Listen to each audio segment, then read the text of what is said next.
اعوذ باللہ من الشیطان الرجیم، بسم اللہ الرحمن الرحیم۔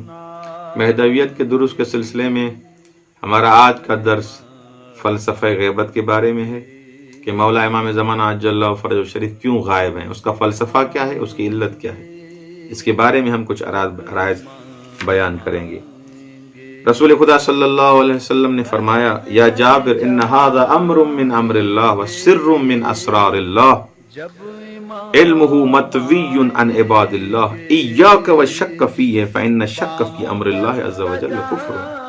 غیبت امام زمانہ کا فلسفہ رسول خدا بیان کرتے ہوئے فرماتے ہیں کہ یہ خدا کا راز ہے، حکمت خدا ہے، خدا کا امر ہے، اور کبھی بھی اس میں شک نہ کرنا، کیونکہ خدا کے امر میں شک کرنا کفر ہے۔ درواقع ان لوگوں کے لیے یہ مولا کا فرمان ہے، رسول خدا کا پیغام ہے، جو شک کرتے ہیں کہ کیا اتنی طویل غیبت بھی ہو سکتی ہے، لہذا اس امر میں شک نہ کیجیے گا، یہ خدا کا راز ہے۔ اسی طرح امام حسن علیہ الصلوۃ والسلام کی بھی حدیث اسی مضمون کے ساتھ، جو درواقع کمال الدین و تمام النعمت کی طرف آپ مراجعہ کر سکتے ہیں۔ ایک سبب جو بیان کیا گیا ہے امام زمانہ کی غیبت کا، وہ ہے مولا کی جان کی حفاظت۔ ان للقائم غیبت قبل ان یقوم انہ یخاف اوما الی بطنہ، یعنی القتل۔ مولا کیوں غائب ہیں؟ 11 اماموں کو آپ نے قتل کر دیا۔ اسباب اور مسببات کی دنیا ہے، لہذا امام زمانہ کو غائب رکھا گیا۔ البتہ یہ ذہن میں نہ رکھا جائے، کوئی یہ سوال نہ کرے کہ العیاذ باللہ امام زمانہ عجل اللہ فرجہ شریف کو اس کوئی خوف تھا یا اس وجہ سے مولا غائب ہو گیا۔ نہیں، یہ خدا کا امر ہے، یہ امر الہی ہے کہ اس کائنات کو تا قیام قیامت حجت خدا سے خالی نہیں رہنا، اور جب اس اسباب اور مسببات کے حساب سے یہ دنیا چلنی ہے تو حجت خدا سے خالی نہیں ہونا چاہیے، اور آنے میں یہ 12 امام ہیں، تو لہٰذا کوئی ایسا امر تھا جس کی وجہ سے حضرت امام زمانہ کو غائب رکھنا تھا۔ اچھا، ایک سبب جو بیان کیا گیا ہے وہ ہے امتحان۔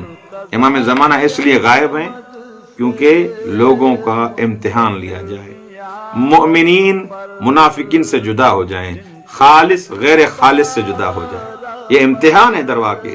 ان کٹھن حالات میں حجت خدا کا ظاہر ہونا چاہیے تھا، لیکن خداوند متعال درواقع امام کو غائب کر کے ہمارا امتحان لینا چاہ رہا ہے۔ آپ کے پاس تعلیمات اہل بیت موجود ہیں، اب کون صراط مستقیم پہ قائم ہے، کون صراط مستقیم پہ قائم نہیں ہے۔ ہاتھ حتی یذهب القدر ویبقى الصفو۔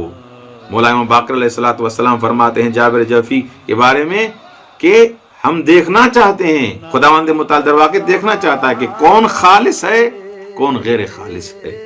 تو اس حساب سے ایک سبب یہ بیان کیا گیا ہے کہ امتحان لیا جائے گا لوگوں کا۔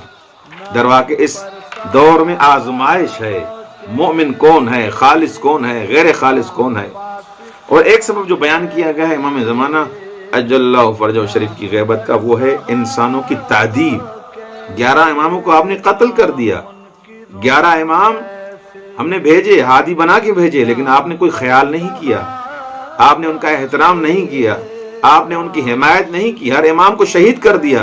لہذا اب یہ دنیا ایسی ہے، لہذا آپ کو، جیسے امام علی ابن ابی طالب علیہ الصلوۃ والسلام اس امر کی طرف اشارہ کرتے ہوئے فرماتے ہیں، وَاعْلَمُوا أَنَّ الْأَرْضَ لَا تَخْلُو مِنْ حُجَّةِ اللَّهِ وَلَكِنَّ اللَّهَ سَيُعْمِي خَلْقَهُ مِنْهَا بِظُلْمِهِمْ وَجَوْرِهِمْ وَإِسْرَافِهِمْ عَلَىٰ أَنفُسِهِمْ۔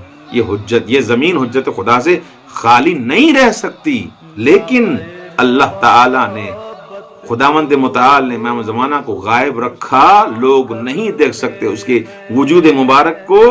کیوں؟ بظلمہم، انہوں نے ظلم کیا ہے، انہوں نے جور کیا ہے، انہوں نے اسراف کیا ہے، لہذا امام غائب ہیں۔